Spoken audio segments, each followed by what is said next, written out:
एक गांव में सोहन नाम का एक प्यारा किसान रहता था। वह बहुत मेहनत करता था, लेकिन उस साल बारिश बहुत कम हुई थी। उसकी फसल सूखने लगी थी और वह बहुत परेशान था। एक दिन रात को सोहन खेत में पानी देखने गया। आसमान में चांद चमक रहा था और चारों ओर सन्नाटा था। तभी उसे आम के पेड़ के पास से किसी के रोने की आवाज आई। सोहन डरते डरते पेड़ के पास गया। वहां उसने देखा कि सफेद कपड़े पहने एक भूत बैठा था और रो रहा था।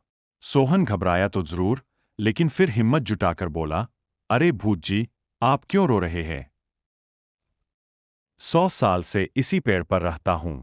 अब कोई डरता ही नहीं मुझसे। सब मोबाइल में लगे रहते हैं। बात करने वाला कोई नहीं है। उसने कहा, मैं तुम्हारा दोस्त बन सकता हूं, लेकिन मेरी भी एक परेशानी है। मेरी फसल खराब हो रही है। भूत ने कहा, चलो, हम एक दूसरे की मदद करते हैं। मैं रात को तुम्हारे खेत की रखवाली करूंगा, ताकि कोई जानवर या चोर तुम्हारी फसल को नुकसान न पहुंचा सके। तुम रोज मुझसे बात कर लिया करो। अब हर दिन वह दिन में भूत से मिलने जाता और रात को भूत खेत की रखवाली करता। गांव वाले हैरान थे कि सोहन का खेत सबसे अच्छा क्यों है। एक दिन गांव के पटवारी ने सोहन से पूछा, तेरे खेत का क्या राज है? पटवारी को शक हुआ। वह एक रात चुपचाप खेत में चला गया। जैसे ही वह आम के पेड़ के पास पहुंचा, भूत ने डरावनी आवाज में कहा, बू। पटवारी डर के मारे उल्टे पांव भागा और फिर कभी सोहन के खेत की तरफ नहीं आया। अब सोहन और भूत अच्छे दोस्त बन चुके थे। वे खेत, जानवरों और चुटकुलों पर बातें करते थे। भूत कहता, अब तो मैं मोबाइल पर फोटो डालूंगा भूत की खेती। सोहन हंसता और कहता, तुम तो अब मशहूर हो जाओगे। कुछ समय बाद फसल बहुत अच्छी हो गई।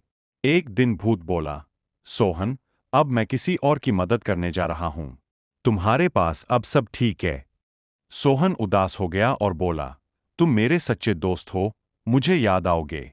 भूत मुस्कराया और बोला, सच्चा दोस्त वही होता है जो जरूरत में साथ दे और फिर चुपचाप चला जाए। जब भी मेरी याद आए, इस पेड़ के नीचे बैठ जाना। यह कहकर भूत गायब हो गया। अब भी बच्चे कहते हैं कि सोहन का खेत जादुई है, लेकिन सोहन जानता है, वह कोई जादू नहीं, बल्कि एक अच्छे दोस्त की मदद और उसकी मेहनत का नतीजा है। शिक्षा।